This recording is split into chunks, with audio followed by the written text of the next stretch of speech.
Eu quero ler o texto que está na primeira carta do apóstolo São Paulo aos Coríntios, no capítulo 4,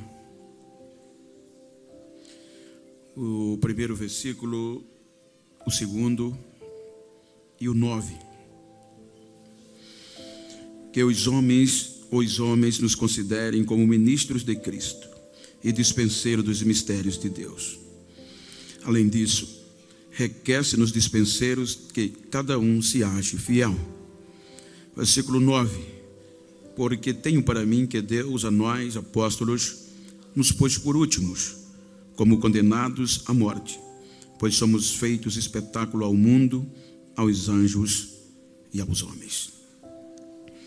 Queridos, este texto é um texto de um parecer, de uma mensagem transmitida pelo apóstolo acerca da perseverança e de prosseguir no alvo. Com este texto eu quero transmitir-lhes uma palavra para estimular, motivacioná-los e perseverantes em seguir. Pois o peso que está sobre os nossos ombros, principalmente nesta última hora, ele requer o máximo de nós. E para isso eu gostaria de falar-lhes sobre tempestades à vista. Digam comigo, tempestades à vista. Quando nós observamos o texto, a Bíblia nos leva a alguns contextos históricos que nos deparamos diante dos acontecimentos. Quando nós visualizamos o contexto de uma igreja poderosa, que era pautada pela ação do Espírito Santo, que era a igreja de Corinto, era uma igreja onde o Espírito Santo tinha liberdade, e ela foi fundada pela uma das viagens do apóstolo São Paulo.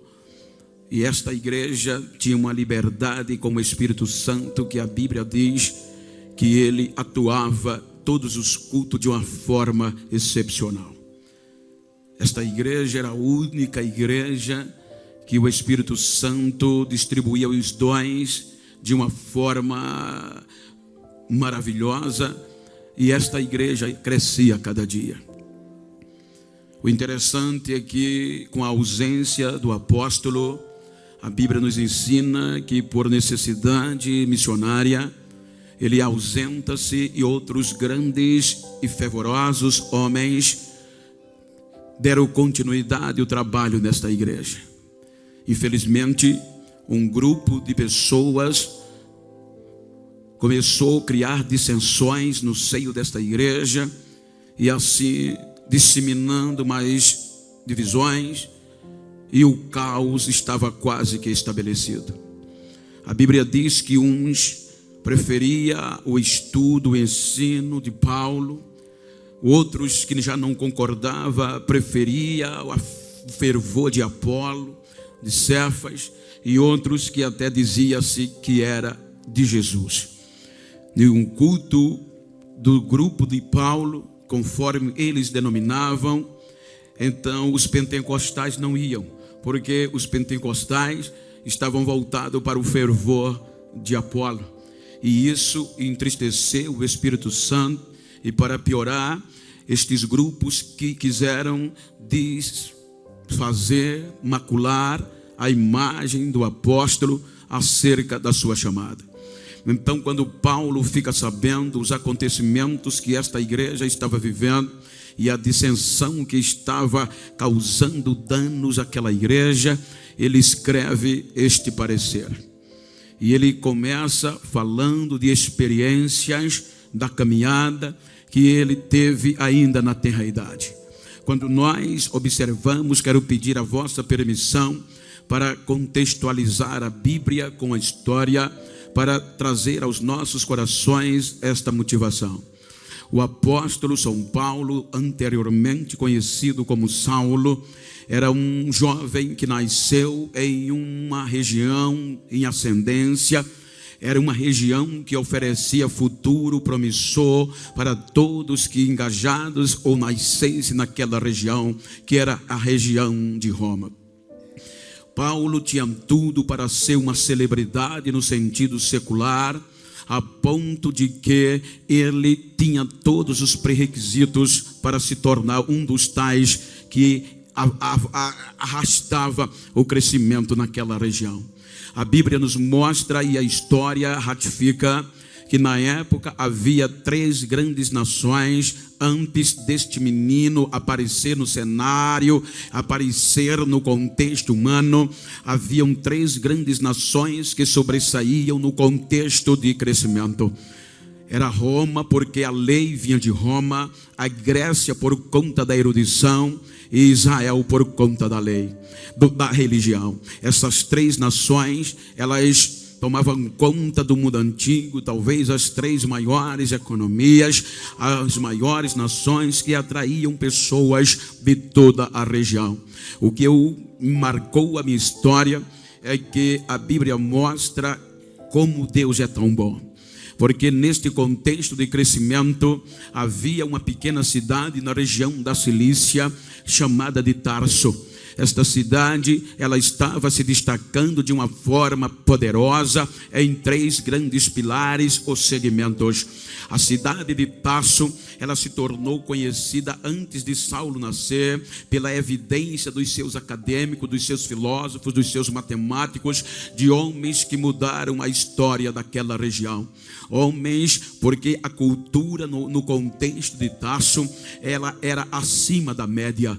A história diz que a pequena cidade de Tarso, em relação a outras, ela estava chamando a atenção dos governantes, de todos os moradores daquele tempo, por conta que o nível cultural dos seus moradores estavam acima da expectativa. Era uma cultura que elevava-se a cada dia, e esta cultura fazia com que os matemáticos, os filósofos, os grandes eruditos que eram formados aos pés de Nestor e Antenedoro, 2 grandes mestres da academia da cidade de Tarso, e estes homens eram responsáveis para engrandecer a formação acadêmica dos moradores de Tarso.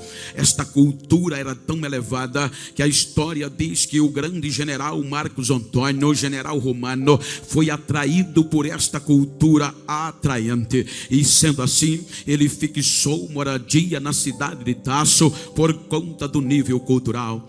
Quando ele se estabelece e presencia o crescimento cultural dos irmãos daquela cidade e do contexto geral dos moradores, melhor dizendo, a Bíblia mostra e a história nos dá o caminho certo, que ele conseguiu um título que quase nenhuma cidade conseguia junto a Roma.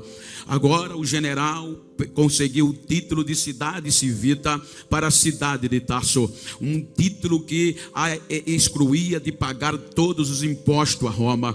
Era um título que queria dizer que uma cidade era livre de enviar os seus impostos a Roma, que era obrigação de todas elas. Agora a cidade de Tarso, um nível cultural tão grande, agora ela livre de mandar impostos para o contexto de Roma. Então agora ela cresce cada vez mais no sentido econômico e político. Agora o contexto político é tão avassalador que o general consegue mostrar ao imperador romano, e o imperador assim ratifica, dizendo: por conta da cultura e do poder econômico de Tarso, os seus moradores podiam formar as suas próprias leis e criarem os seus próprios tribunais, e com isso a cidade crescia assustadoramente no contexto econômico e político e cultural. Foi neste contexto que a cidade começou a crescer, a economia começou a aumentar e ser fonte de rentabilidade a alguns segmentos no contexto do mercado. A Bíblia e a história nos leva a ver que a cidade começou a crescer no contexto econômico por 2 segmentos. Primeiro, o segmento da madeira, e segundo, o segmento do tecido. Havia um tecido na época conhecido como Silicium, que era um dos melhores tecidos para a construção de tendas, que atraíam pessoas de toda aquela região circunvizinha para migrar para Tarso, porque já era futuro garantido. Qualquer família que quisesse um futuro promissor para os seus descendentes, elas partiam para fixar moradia na cidade de Tarso, porque lá já havia empregabilidade e os contextos já davam rentabilidade, e cada família, na sua maioria, fazia questão de migrar para Tarso. Foi arrastada por este crescimento tão feroz e tão avassalador, que a Bíblia diz que a família de Saulo, antes do seu nascimento, ela migra para fixar moradia no bairro judeu, na cidade de Tarso. É neste crescimento, é no meio deste crescimento secular e promissor, que nasce o menino Saulo, lá na cidade de Tarso. Agora, o contexto nos mostra que Saulo começa a desenvolver a sua infância, e os grandes líderes rabínicos judaicos, eles sempre batiam em alguma tecla favorável para a família. Eles ensinavam nos cultos nas sinagogas que o pai tinha a obrigação de ensinar uma profissão ao menino ainda na tenra idade, e quando o menino completava 5 anos de idade, então o pai tinha a obrigação de catequizar a sua mente acerca de quem foi, de quem era e quem sempre seria o Deus de Israel, para quando o menino crescer não se desviar do caminho da lei. Então era obrigação paternal colocar a mensagem de Deus na cabeça, na mente do menino a partir dos 5 anos de idade, e a partir daí, no desenvolver da criança, o pai tinha que ensinar a ele uma profissão, porque os líderes decidiam que quem não trabalha não tem direito a comer. O menino judeu já crescia sendo um bom negociador, e eles eram uma forma protetiva, porque eles defendiam que quem não trabalha, a probabilidade de se tornar um malfeitor, ela cresce assustadoramente. Então o menino começa a desenvolver o contexto da lei de Deus e o contexto profissional. Ele aprende uma profissão que era o ápice no contexto, que era construtor de tendas, dava sustentabilidade em aonde se chegasse. Então, quando ele completa 12 anos de idade, que é a idade de o filho do judeu passar pelo ritual do Bar Mitzvah, então era esta época que a criança ou adolescente tinha o direito de participar das solenidades e ter o direito de aprender a lei de Moisés. Então agora, quando ele completa 12 anos de idade, ele vai tendo liberdade de aprender a lei de Deus. Então o pai dele, como um grande fariseu, como um defensor do fariseísmo, bem fanático de carteirinha, ele quis formar o menino um mestre, um grande mestre da lei de Moisés, e para isso ele não mediu esforços. Ele queria que Saulo conseguisse aquilo que ele não conseguiu no patamar espiritual. Então, quando o menino completa 14 anos de idade, diz a história que o pai envia Saulo para estudar a lei de Moisés em Jerusalém, aos pés do melhor e maior mestre da lei de Moisés, que era Gamaliel. Quando Jesus já estava no anonimato, agora em Jerusalém, com 14 anos de idade, Saulo começa a estudar a lei de Moisés, e ele era aplicado, porque a Bíblia nos mostra isso. Quando ele entra em Jerusalém com 14 anos, a história, Paul Gardner nos diz que Jesus estava com 24. Saulo era mais novo do que Jesus, cerca de 10 anos. Agora imagina, ele chega com 14 em Jerusalém, e Jesus está com 24 em Nazaré. Os dois estão no anonimato, os dois estão esquecidos, porque ainda não chegou a hora. Quando Saulo completa 5 anos de idade de faculdade, Jesus completa 29 de idade. A grade curricular da academia da lei de Moisés exigia na época, se uma pessoa quisesse se tornar um grande líder, especialista na lei de Moisés e combatedor das seitas que porventura viesse, tinha que no mínimo estudar 10 anos ininterrupto. Agora, quando Saulo completa 5 anos de faculdade, aí Jesus completa 29. A Bíblia diz que quando Jesus completa 29 anos, ele começa a impactar o contexto da época. Ele arrebenta, ele traz um avivamento, um rebuliço no contexto religioso de Jerusalém. Ele impacta o contexto político. Agora Jesus entra pregando a mensagem da reconciliação. Jesus vem dizendo que ele veio para desfazer as obras do diabo. Ele disse: o diabo veio para matar, para roubar e para destruir, mas eu vim para que tenham vida e a tenha com abundância. Jesus veio trazendo a esperança para o perdido. Ele veio acreditar em quem ninguém acreditava mais. Ele veio nos pegar, purificar os nossos pecados e nos levar para o céu de glória, aonde de lá Adão nos tirou de lá. Então agora a Bíblia mostra que Jesus impactava por onde ele passava. Jesus curava, Jesus ressuscitava. A fama dele, diz a Bíblia, se espalhava por toda aquela região. O interessante é que Saulo não está no contexto, porque ele ainda não tinha terminado a faculdade e não tinha direito de voz. O interessante neste contexto é que Jesus passa 3 anos e meio aproximadamente no seu ministério. Isso implica dizer que Jesus já estava com 33 anos e alguns meses, e Saulo estava no último ano da faculdade, completando 23, quase 24 de idade. Ele já estava no contexto atual, trabalhando na conclusão de curso para se tornar uma celebridade. E a Bíblia diz que o menino era bom de estudo, a nota era máxima, ele sobressaía sobre todos que estudavam juntamente com ele. Era um filho que dava orgulho aos pais. Agora Jesus completa 33 anos e alguns meses. Aí Jesus se entrega à morte. Agora Jesus vai pagar o preço para nos dar a garantia de salvação. Jesus vai à cruz. Quando Jesus vai à cruz, que ele ressuscita no 3º dia, então impacta a notícia que ele ressuscitou. E isso causou tumulto de uma forma excepcional. O interessante é que Jesus faz algo que muda a história da humanidade. Antes dele ir à cruz, ele disse para os discípulos: por um pouco de tempo eu vou estar com vocês. Vocês vão me procurar e não vão me achar.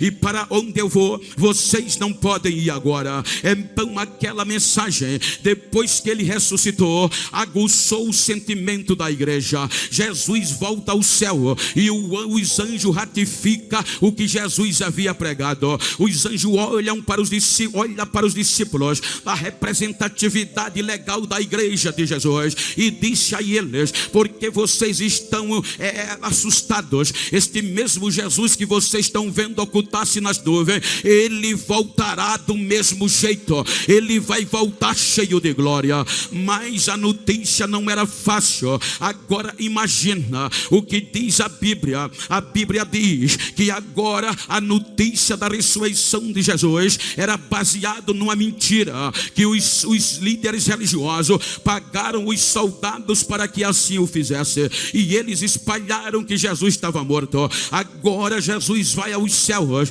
e com poucos dias depois o Espírito Santo desce no meio da igreja. A igreja estava trancada com medo, porque a notícia era grave. O Império Romano perseguia, havia uma perseguição interna religiosa. Então os irmãos, com medo, se trancaram, mas o Espírito Santo desce com poder lá no cenáculo. Agora ninguém sustentava a igreja de Jesus. O poder caiu, o fogo tomou conta da igreja, e os irmãos que estavam com medo não parava mais de falar no arrebatamento. A notícia do momento era que Jesus estava vivo, foi para o céu e ia voltar para buscar a igreja. Agora, aí Pedro começa a pregar, e o segredo do evangelho é que não precisava muita coisa. Eles não se preocupavam em palavras difíceis e nem de pregar coisa que o povo não entendia. A mensagem era simples: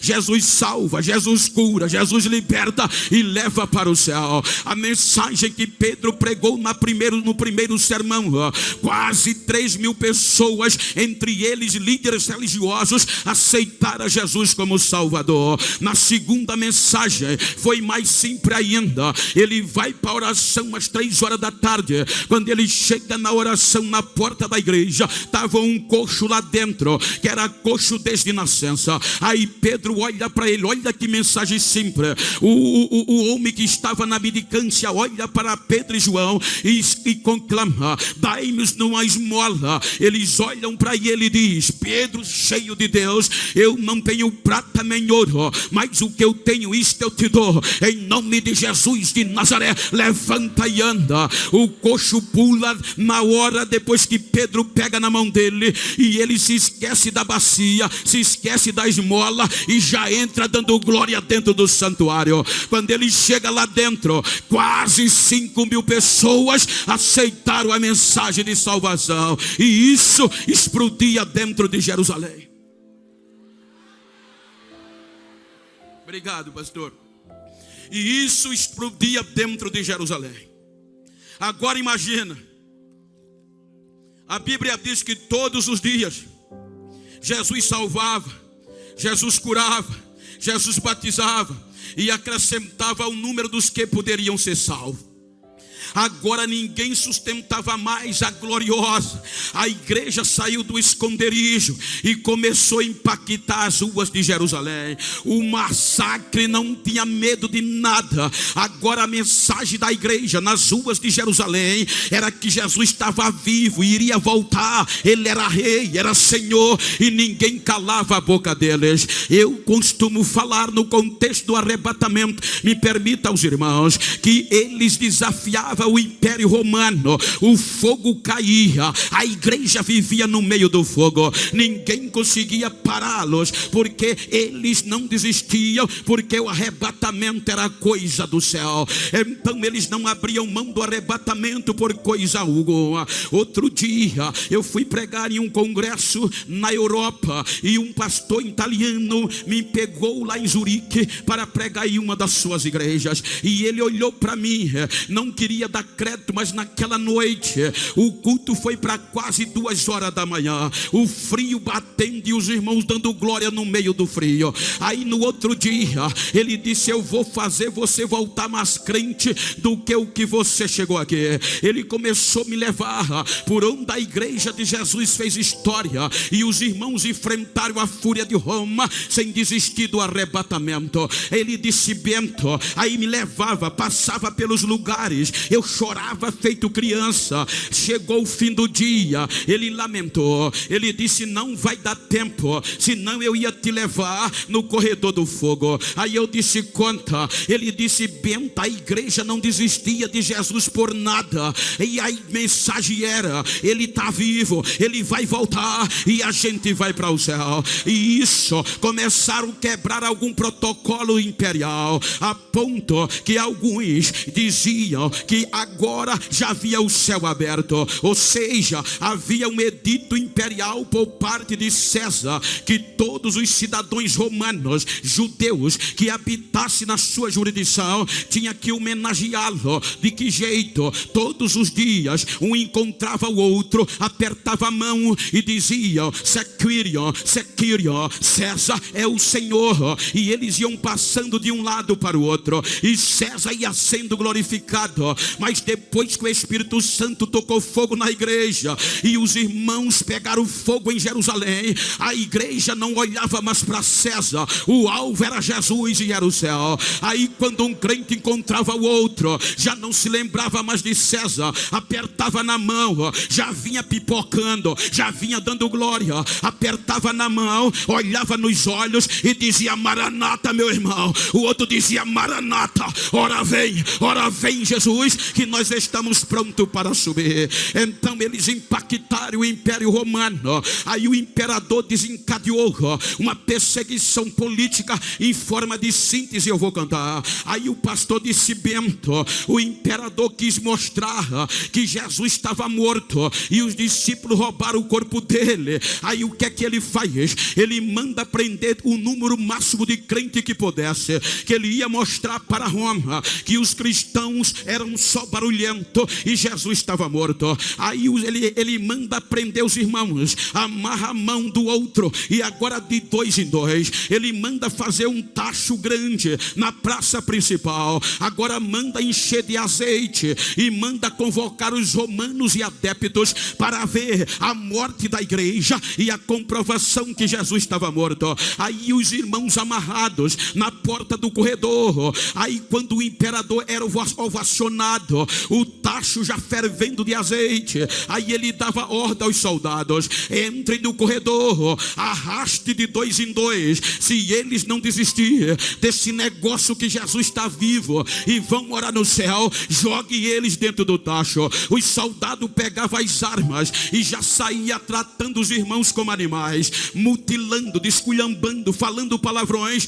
para uma pressão psicológica. O interessante é que quanto ele mais oprimia os irmãos, quando via o fogo aceso e via os soldados armados, aí os irmãos faziam força para se soltar um da mão do outro. Aí eu perguntei: pastor, eles queriam se soltar para correr, eles estavam com medo. Ele disse: que medo que nada, Beto, os crentes estavam pegando fogo mesmo amarrado. Quando eles viam os soldados, um olhava para o outro e fazia força para se soltar e dizia: deixa que eu vou primeiro, quem vai entrar primeiro sou eu, deixa que eu vou primeiro. Eles não desistiam, tinha pressa de chegar no céu. Quando de repente, aí os soldados levavam de 2 em 2, subia o degrau, pastor Eurico, e jogava dentro do tacho. Quando os crentes desciam amarrado dentro do tacho, aí a multidão de romanos começava a dar glória aos deuses de Roma e ao imperador. Aí ele ia jogando e o imperador sendo ovacionado.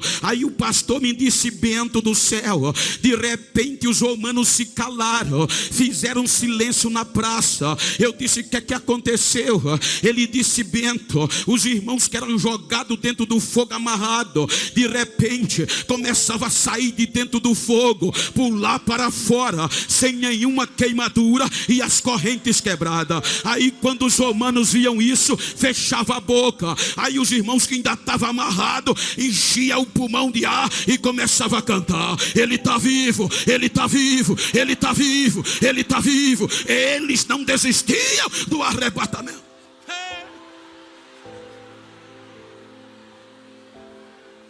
A igreja pegou fogo.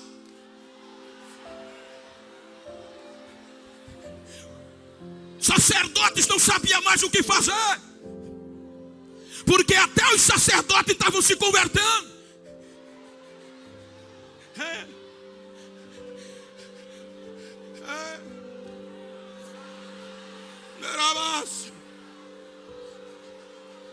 Agora, quem melhor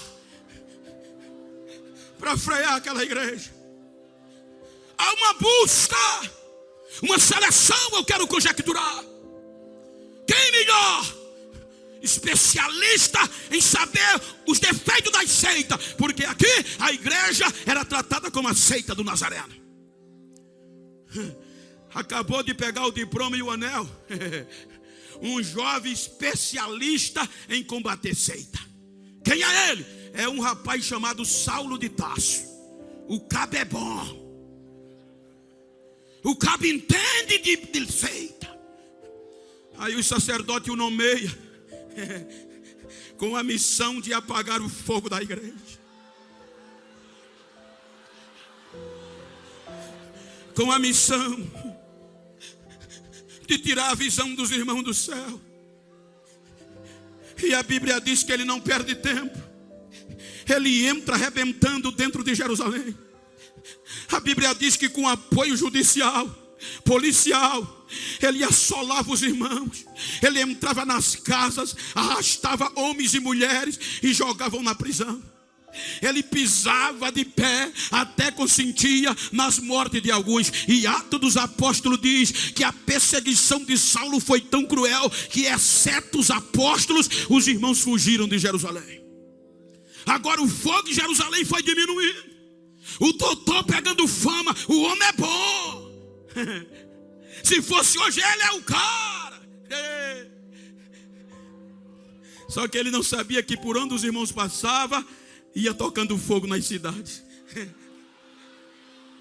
Quando ele achou que estava no auge, aí chega a mensagem: pastor, doutor Saulo, pois não, o senhor não sabe o que é que está acontecendo. O que é que está acontecendo? O senhor lembra daqueles irmãos que o senhor botou para correr de Jerusalém? Lembro. Eles chegaram na cidade de Damasco, e a cidade de Damasco está pegando fogo. Jesus está salvando, está curando, está batizando, está fazendo maravilha lá dentro, doutor.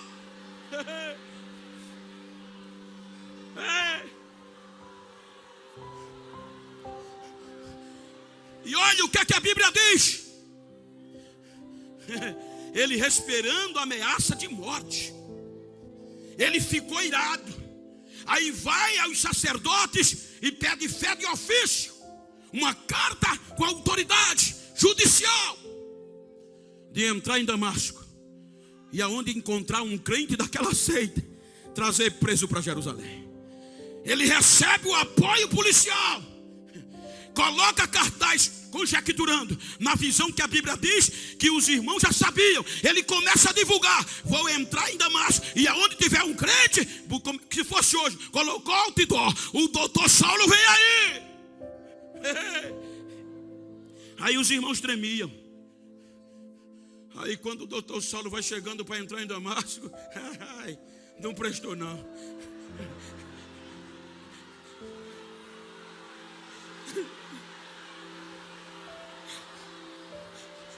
O céu se abriu e uma voz bradou de lá: Saulo, Saulo, por que você me persegue?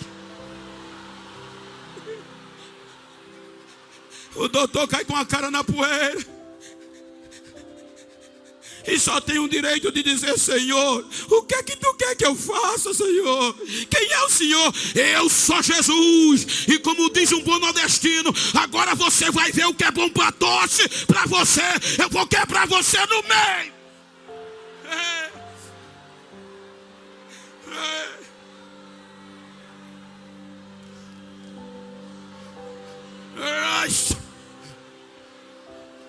O doutor que foi prender os crentes já chega em Damasco, crente, orando e jejuando. É mole? É mole, pastor? Aí Jesus, para mostrar que um crente na terra é poderoso, ele cegou o doutor, irmã Judite, sem precisar ajuda de ninguém. Mas para o doutor saber que aqueles crentes que ele massacrava é tocha, aí vai lá na casa de Ananias e dá uma visão a ele: levanta-te e vai na rua chamada direita, procura a casa de um curtidor, e lá você vai encontrar um homem chamado Saulo de Tarso. Ele está orando, e eu quero que você vá orar por ele, para ele restaurar a visão. Aí Ananias tem medo, diz: Senhor, eu estou sabendo que esse homem vem com autoridade para nos levar preso. Esse homem é cruel. Jesus disse: ele era, já quebrei ele no meio. Agora ele é para mim um vaso escolhido para levar a minha mensagem aos gentios. Agora o que eu acho lindo, com todo respeito, irmão querido, só para dar sentido o que eu quero dizer, a confrontação do doutor com o crente. Tem muitos lugares por aí que a gente chega, faz medo da paz do Senhor, porque você não sabe que é doutor. Se você disser pai do Senhor, irmão, é bronca. Me respeite, rapaz, eu sou PhD, eu sou doutor. Agora o crente Ananias, tremendo, agora encorajado, entra e descobre a casa do curtidor. Quando ele entra, o doutor estava com a cara no chão. Aí ele: eu quero acreditar que ele já entra. Pai do Senhor, irmão Saulo, o Jesus que apareceu no caminho, me enviou aqui para orar por você e você restaurar a visão. A Bíblia diz que quando Ananias levanta a mão que ora, as escamas caíram dos olhos do doutor, e Jesus encheu o doutor do Espírito Santo. O doutor foi batizado com o Espírito Santo de Deus. Tem muito lugar por aí que doutor não profetiza mais não. Doutor, isso não fala em mistério mais não. Mas no púlpito da Assembleia de Deus genuína, doutor ainda corta laço, doutor ainda profetiza, doutor ainda é cheio.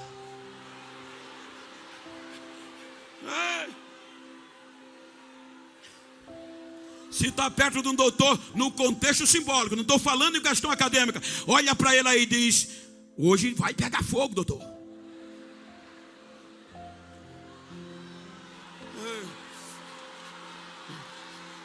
Ei.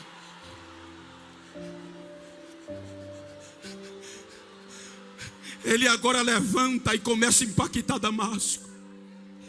O que é que o evangelho não faz?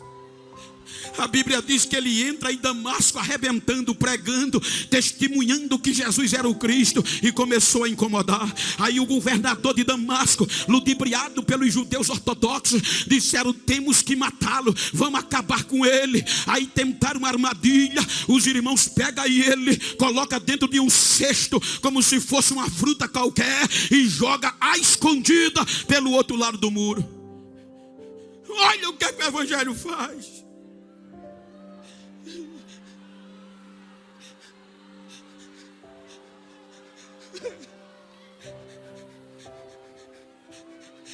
A história, a mídia, diz o contexto excepcional administrativo, que a mídia leva 24 horas para tornar alguém famoso. Agora o doutor é arrebentado pelo evangelho, e Deus leva tempo. Ele pula pelo outro lado do muro, e para onde ele vai? Volta para Jerusalém? Não, ele vai para a Arábia, para o deserto. Lucas em Atos não diz, mas se você ler a primeira carta dele aos Gálatas, capítulo 1, acho que versículo 16 por diante, ele vai dizer: quando eu fui chamado, não foi homem que me escolheu, eu vi o próprio Deus, e eu não fui pedir ajuda em Jerusalém, fui para Damasco, para a Arábia. Arábia é sinônimo de deserto. E não tem lugar melhor para se forjar um caráter de um obreiro, de um crente, feito lá.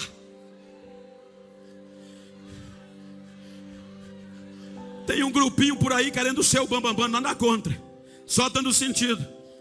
Quantas vezes eu não recebo ligações, quantas vezes, com todo respeito e até admiro e aprovo, eu volto com meu bolso cheio de cartão e a minha bolsa com um monte de DVD. Só que não é para eu ouvir. Leve, pastor, entrega o pastor da sua cidade, entrega. O senhor é conhecido no Brasil e no mundo, me faça ser famoso, me faça ser como o senhor. Eu digo: rapaz, parabéns pela iniciativa, mas se você quer ser famoso, bateu na porta errada.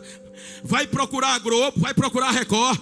Esse negócio aqui não é para quem gosta de fama, não. Esse negócio aqui é para quem gosta de descer, é para quem gosta do poder, é para quem gosta de descer.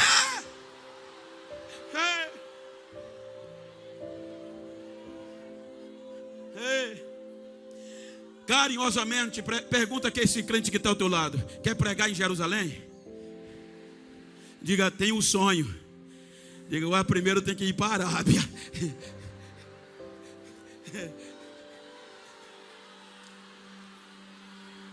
E é na Arábia que a gente fica esquecido. É na Arábia que ninguém dá a paz do Senhor. É lá na Arábia que diz: aquilo não tem chamada. É lá na Arábia que diz: isso aí era uma peixada. Mas é na Arábia que a sassa pega fogo e não se queima. É no deserto que a gente aprende a viver debaixo do poder de Deus.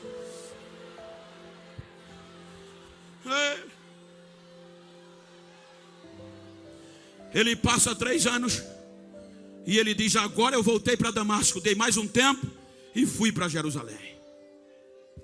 Ele diz que quando chegou em Jerusalém, Lucas registra que o rapaz era crente. Ele entra em Jerusalém pregando na praça pública, fazendo cruzada, discutia com os gregos, os doutores da época, e provava que Jesus era o Cristo que havia de vir. Será que ele era bom? Aí juntaram: vamos acabar com eles, vamos matá-lo. Aí Barnabé e João Marcos dizem: não tem jeito. Lá em Damasco quer acabar com ele, aqui também. O que é que a gente faz? Vamos mandá-lo de volta para casa, para Tarso. Reúne ele escondido à noite. Eles levam Paulo para Cesareia, que era a cidade portuária, para pegar a embarcação e voltar para casa.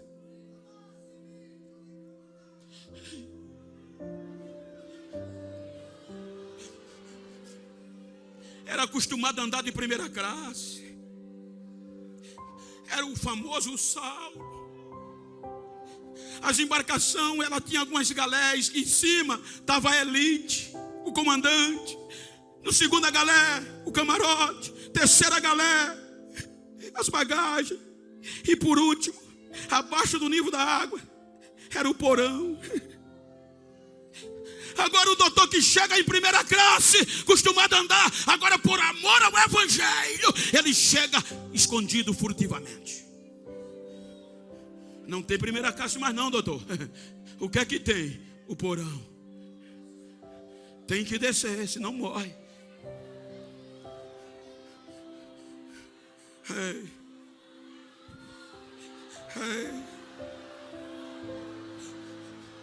É por isso que ele escreve isso aqui. Quando ele diz que os homens nos considerem ministros, não é questão de poder político. A palavra ministro aqui no original é rupuretes, que quer dizer servos, remadores. Quando coloca-o lá embaixo, ele aprende que os homens que estavam lá, corrente na mão e no remo, amarrada no remo, os pés acorrentados e grudados no barco. E para piorar, a primeira característica que ele vê é que aqueles homens não tinham nomes. Eram homens condenados pela sociedade. Eram homens que não valiam mais nada para a sociedade, que eram jogados como última esperança lá embaixo, para conduzir as embarcações aos portos seguros. Mão amarrada, pé amarrado. Se o barco afundar, são os primeiros que morrem. Eram anônimos.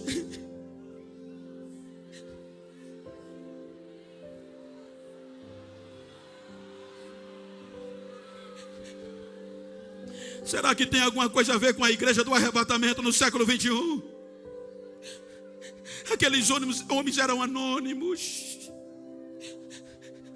Eles não desistiam porque sabia que um dia alguém ia lembrar deles.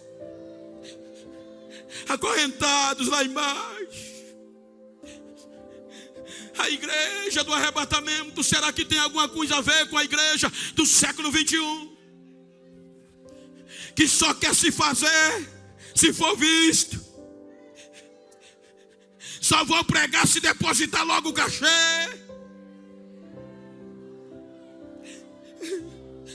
E se esquecem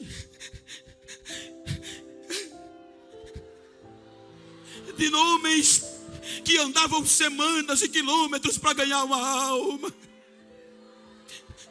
Homens que arrumavam a bolsa sem comida e dizia para a família: vou ganhar alma e não sei o que volto. Dormia nas bancas da igreja quando tinha, senão no chão. Eu ouvi de um amigo que ele dizia: Bento, um grande missionário fazendo um grande trabalho se ensoberbeceu e queria ser visto. E como começou, ninguém dava valor muito. O povo não ligava muito. Aí ele entristeceu e quis desanimar.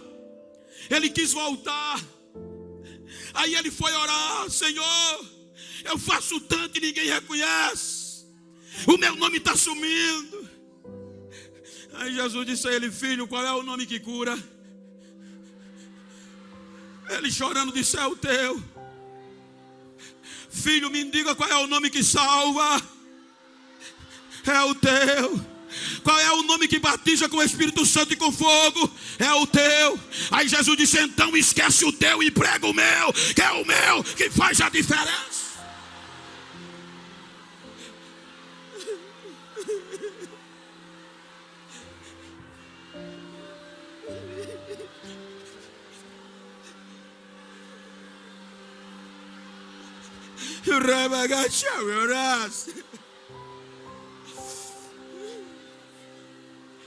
Anônimos. enquanto as estrelas estão se corrompendo, enquanto as estrelas tem que ter hotel 5 estrelas, tem que ter apartamento para um monte de pessoa, Deus está levantando nesses últimos dias uma geração de anônimo para fazer a diferença, uma geração de anônimo que está comprometido com o céu e com o receber arrebatamento. Deixa eu ver onde eles estão, deixa eu ver, deixa eu ouvir o barulho dos remos, deixa eu ouvir o barulho das águas, deixa eu ouvir.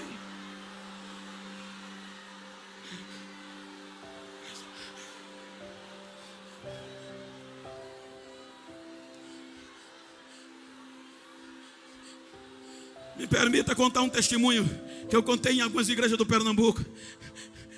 Eu recebi um e-mail muito forte e eu li, joguei de lado porque na minha pouca fé eu não quis acreditar. Só que eu fui pregar na cidade casualmente.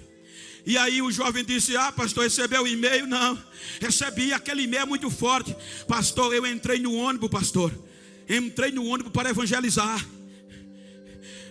Fui para a escola, o ônibus lotou. Peguei e distribuí literatura. De repente o Espírito Santo me pegou e ele disse que ficou de pé e começou a gritar: Jesus está voltando, Jesus está voltando. Aí houve confusão. Um policial com a menino de 5 anos no colo levantou, foi aonde ele estava e disse: se você gritar isso aqui de novo, eu vou matar você a murro. O menino começou a tremer, um adolescente sentou.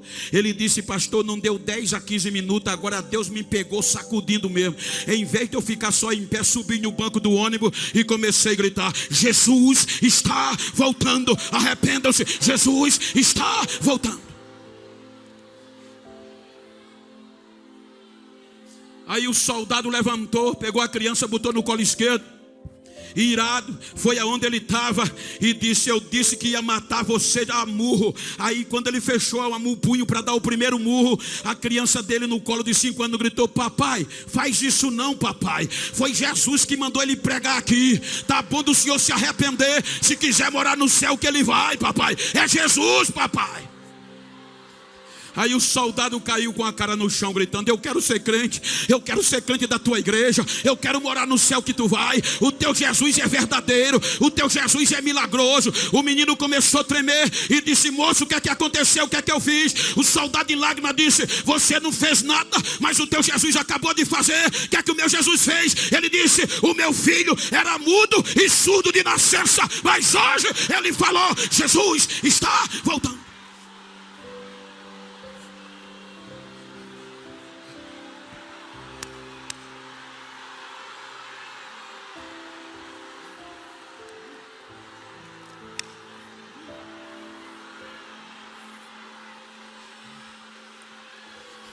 Adore, adore, adore, adore, adore, adore, adore, adore. Aí ele está na porta, adore, adore.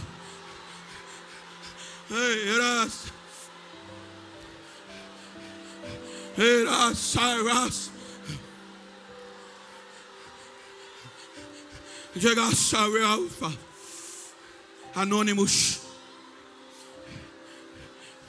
Segunda característica: mãos calejadas. Saulo aprende e vê que a mão daqueles homens, além de estar acorrentada, era cheia de calos. Porque não tinha tecnologia, era código Morse. A pancada vinha de cima e refletia lá no porão. O comandante de vez em quando dava ordem, uma pancada, aí lá embaixo se ouvia o barulho, pá! Aí vinha a voz: este a bordo à direita. Eles não questionavam, grudava a mão no remo e começava. Quando o braço estava ficando dormente, vinham 2 pancadas, pá, pá. Este a bordo à esquerda. Eles soltavam um e pegavam o outro. Quando estava chegando a hora de descansar, apareciam 4 pancadas. Pá, pá, pá, pá. Aí o grito vinha: tempestade à vista, força total. Eles pegavam as 2 mãos e começavam.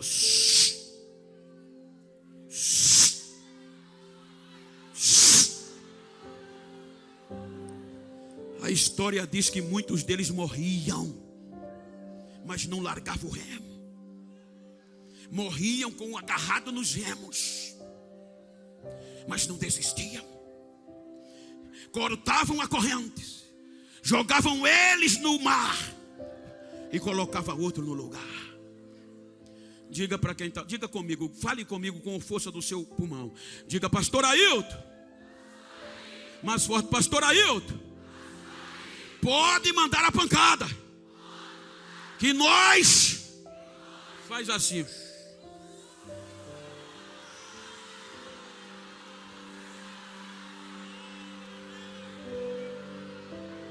A ordem vem de cima. Terceira característica: lombos feridos. Os jupuretes, o lombo corria sangue, porque quanto mais remava, mais o chicote batia. Será que tem alguma coisa a ver com a gente? Quanto mais ora, mais o chicote bate.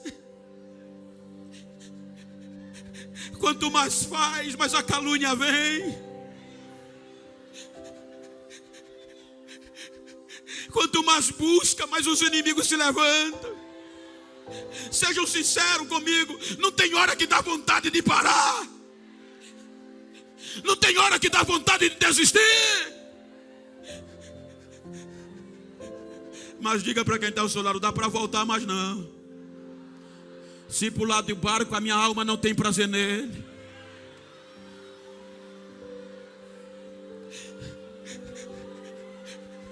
Tem tempestade à vista. Tem tempestade à vista. Tem tempestade à vista. Não dá para parar mais não.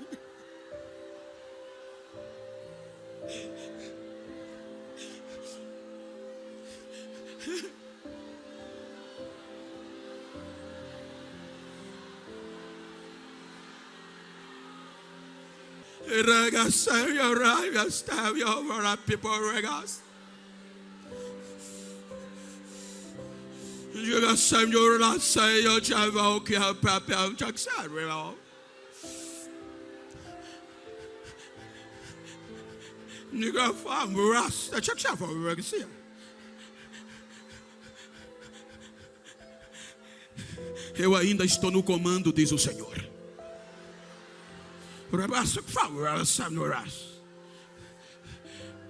Não temas, que eu estou no controle. E esta noite eu estou levantando quem estava caído, e estou renovando quem estava desanimado. A minha glória está invadindo este lugar de uma forma sobrenatural, e vidas estão sendo levantadas pelo meu poder, e a presença maciça do meu Espírito está no meio de vós. Recebam a glória.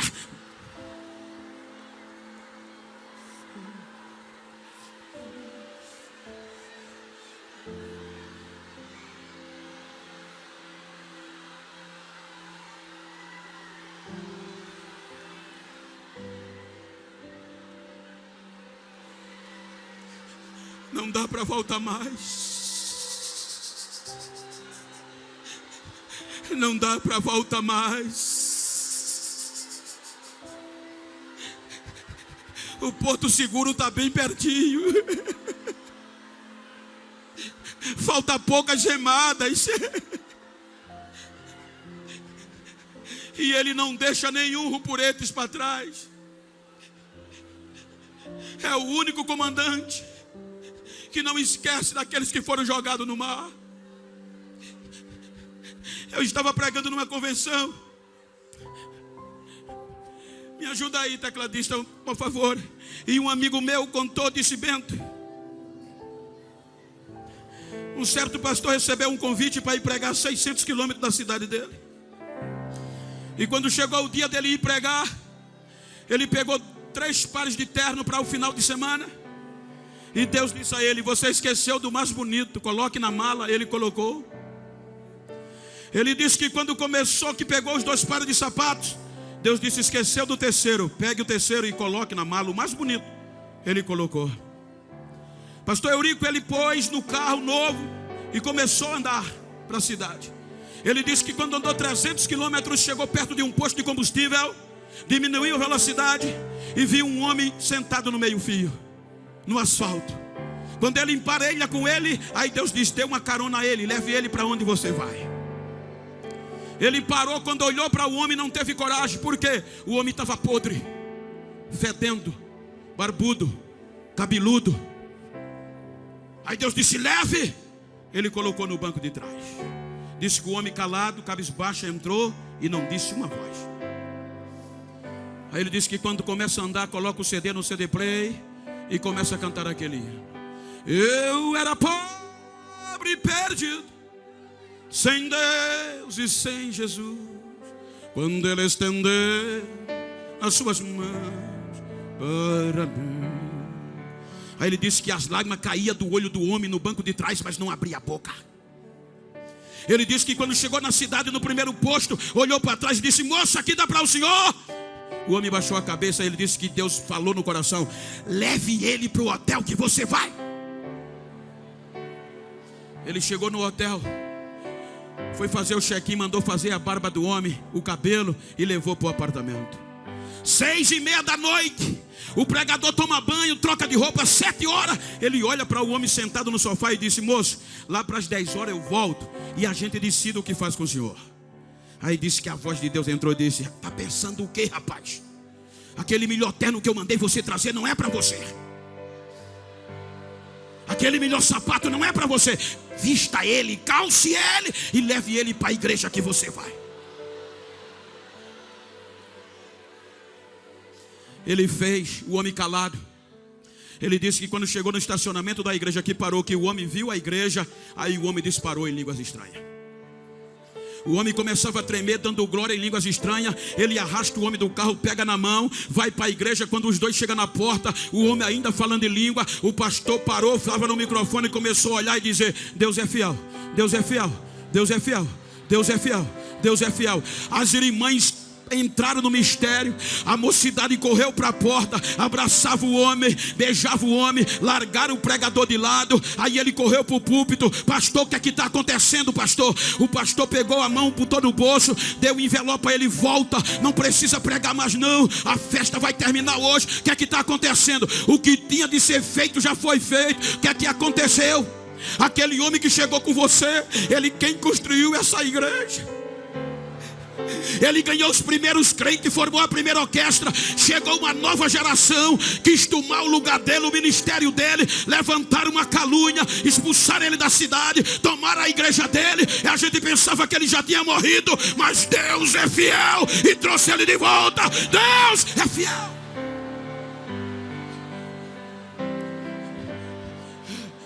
Fique de pé se você pode, com a permissão do pastor.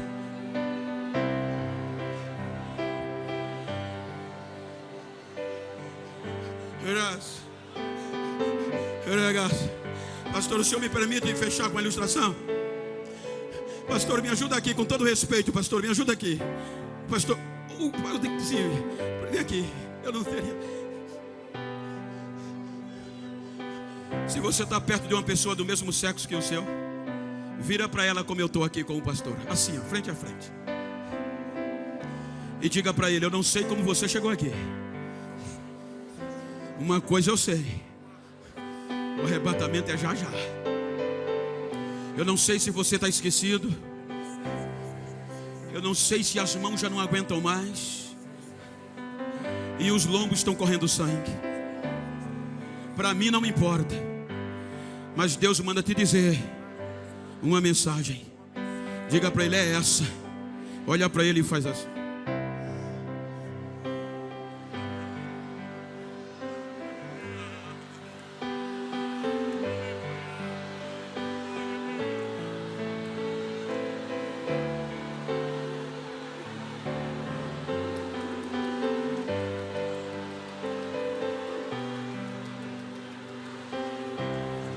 Quando pensaram que ele ia desistir, ele disse: Deus nos colocou por últimos, como condenados à morte. Chore, chore. Ore com esse irmão que está ao seu lado. Diga para ele: eu estou no mesmo barco, eu estou no outro lado do remo. Não vamos parar, o porto está chegando, a hora está chegando.